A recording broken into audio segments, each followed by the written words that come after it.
अरविंद केजरीवाल के खिलाफ दोबारा कोर्ट पहुंची है ईडी। समन का पालन नहीं होने की शिकायत दर्ज कराई है।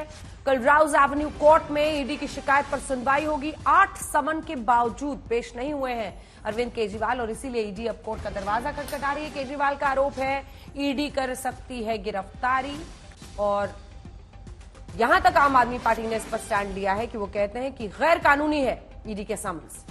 ईडी की तरफ से राउज एवेन्यू कोर्ट में अरविंद केजरीवाल के खिलाफ एक और शिकायत दर्ज करवाई गई है। ईडी की शिकायत का मतलब यही है कि आने वाले दिनों में अरविंद केजरीवाल की मुश्किलें बढ़ने वाली हैं।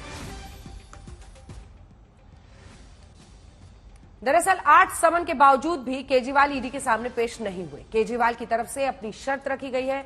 यहां तक कि ईडी के समन को लगातार केजरीवाल गैर कानूनी बता रहे हैं।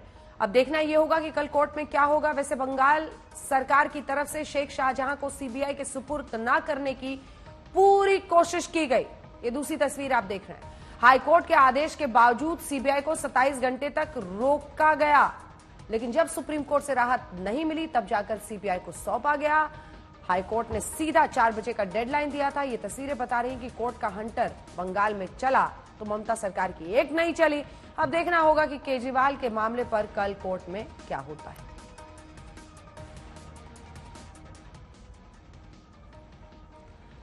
और अब आइए आपको दिखाते हैं एनडीए परिवार बिहार में नई रार जो छेड़ रहा है उस पर। लेकिन उससे पहले अरविंद केजरीवाल वाली खबर पर सीधा चलते हैं। मुनीश पांडे हमारे सहयोगी इस वक्त हमारे साथ लाइव जुड़े हुए इस खबर पर। मुनीश, फिर से कोर्ट की तरफ बढ़ना ईडी का क्या संकेत मिल रहे हैं, क्योंकि 8 समन के बावजूद अरविंद केजरीवाल पेश नहीं हुए। जी बिल्कुल, देखिए ईडी ने जो रणनीति अपनाई है उसमें साफ तौर पे एक तरफ वो लगातार अरविंद केजरीवाल को पूछताछ के लिए बुला रहे हैं, लेकिन अरविंद केजरीवाल सामने नहीं आ रहे हैं। लेकिन कोर्ट का दरवाजा ये दूसरी बार ईडी ने खटखटाया हुआ है। पहली शिकायत 2 फरवरी को दर्ज कराई थी ईडी ने, जिसमें साफ तौर पे ईडी का ये कहना है कि हमारी एप्लीकेशन यानी हमारी शिकायत का मानना ये होता है कि कोर्ट को कहीं ना कहीं लग रहा है कि अरविंद केजरीवाल ने कुछ गड़बड़ किया हुआ है, जिससे कि आगे चल के उनकी मुश्किलें बढ़ सकती हैं। कोर्ट ने अरविंद केजरीवाल को अपने सामने पेश होने के लिए भी कहा था, लेकिन अरविंद केजरीवाल ने हवाला दिया था कि बजट सेशन है, इसकी वजह से कोर्ट के सामने वो आ नहीं सकते।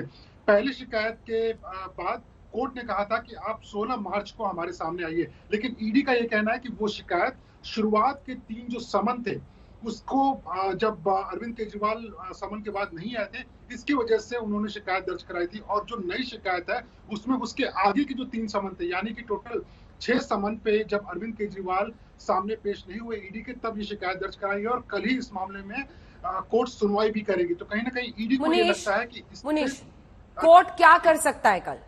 अब इस पूरे मामले में कोर्ट का रुख क्या हो सकता है? कल क्या हो सकता है कोर्ट से?